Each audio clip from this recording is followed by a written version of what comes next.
बिस्मिल्लाहिर्रहमानिर्रहीम। अस्सलाम वालेकुम प्यारे बच्चों, आज आपको बहुत ही मज़े की कहानी सुना रही हूँ। एक दफ़ा का जिक्र है, एक बतख दरिया के किनारे रहती थी। वो बेचारी हमेशा बीमार रहती थी। एक दिन उसकी तबीयत ज़्यादा ख़राब हो गई तो वो डॉक्टर के पास गई। डॉक्टर ने उससे बताया कि तुम्हारी बीमारी ऐसी है कि तुम जल्द ही मर जाओगी।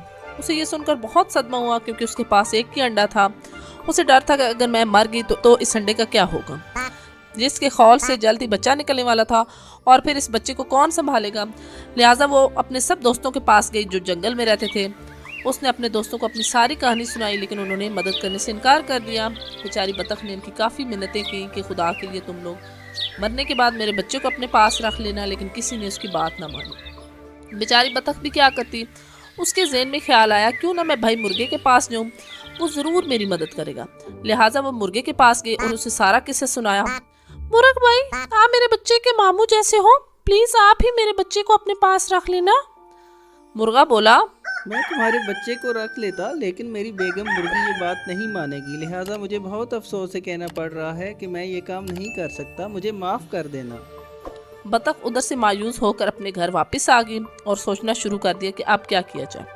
अचानक उसके ज़हन में एक तरकीब आई। उसने मौका ढूंढकर ये काम अंजाम दे दिया और ख़ुद जाकर एक दरख्त के किनारे बैठ गई। बतख की तबीयत बिगड़ गई और ऐसी बिगड़ी कि वहीं मर गई। जब मुर्गी के बच्चे अंडों से बाहर निकले तो उनमें एक बतख का बच्चा भी था। मुर्गा जान गया कि बतख अपना अंडा आँख बचाकर मुर्गी के अंडों में के साथ रख गई है, लेकिन उसने मुर्गी को बताना मुनासिब न समझा। मुर्गी ने काफ़ी शोर शराबा किया और बोली, मेरे बच्चों के साथ बतख का बच्चा नहीं रहेगा। मुर्गी ने उसे काफ़ी समझाया, लेकिन मुर्गी ने उसका कहना नहीं माना और अपने बच्चों को भी मना कर दिया कि बतख के बच्चे से किसी को बात नहीं करनी। सब ने मुर्गी की बात मानी, लेकिन दो चूज़ों ने अपनी माँ की बात ना मानी और जो खुद खाते थे वो अपने साथ बतख के बच्चे को भी खिलाते थे।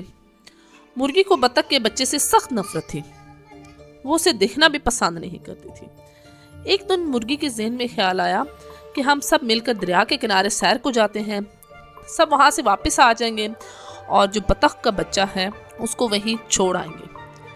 वो लोग सैर को निकले। मुर्गी ने अपने चूज़ों के लिए मज़े मज़े के खाने बनाए और पिकनिक के लिए दरिया पर ले गई। वहाँ जाकर मुर्गी ने कोशिश की कि उसके बच्चे बतख के बच्चे से अलग ही रहें। बतख का बच्चा पानी देखकर बहुत खुश हुआ, क्योंकि अल्लाह ने उसे तैरना सिखाया था। वो फ़ौरन भागकर दरिया में कूद गया और मज़े से स्विमिंग शुरू कर दी। अरे आज तो मज़ा ही आ गया, मैं मुर्गी मामा से कहूँगा कि हमें बार बार यहाँ लेकर आए। मुर्गी चूज़ों को लंच के बहाने एक साइड पर ले गई। उसने पूरी कोशिश की कि उसके बच्चे दरिया से दूर रहें, लेकिन एक चूज़ा आँख बचाकर दरिया की तरफ चला गया और सोचने लगा, अगर बतख का बच्चा इतने मज़े से स्विमिंग कर सकता है तो मैं क्यों नहीं कर सकता। ये कहकर उसने दरिया में छलांग लगा दी, लेकिन कुछ ही देर में डूबने लगा।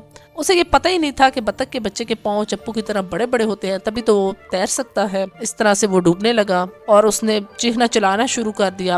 अब मुर्गी बड़ी परेशान होगी कि अब मैं क्या करूं। बतख के बच्चे ने देखा कि उसका जो भाई है वो डूब रहा है, तो फौरन से वो आगे बढ़ा और उसने उसको निकाल के बाहर ले आया।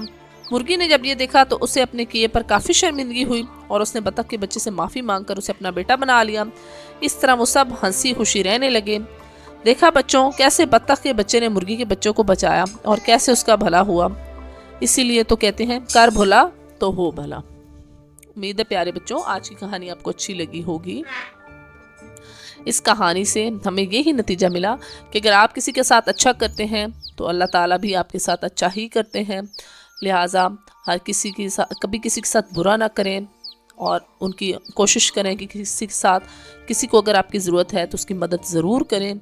उम्मीद है प्यारे बच्चों आज की कहानी आपको बहुत अच्छी लगी होगी। अगर आपको मेरी कहानी अच्छी लगी है तो जल्दी से मेरे चैनल को सब्सक्राइब कर लें, साथ साथ लाइक और शेयर भी ज़रूर करें। नेक्स्ट कहानी तक के लिए अल्लाह हाफिज़।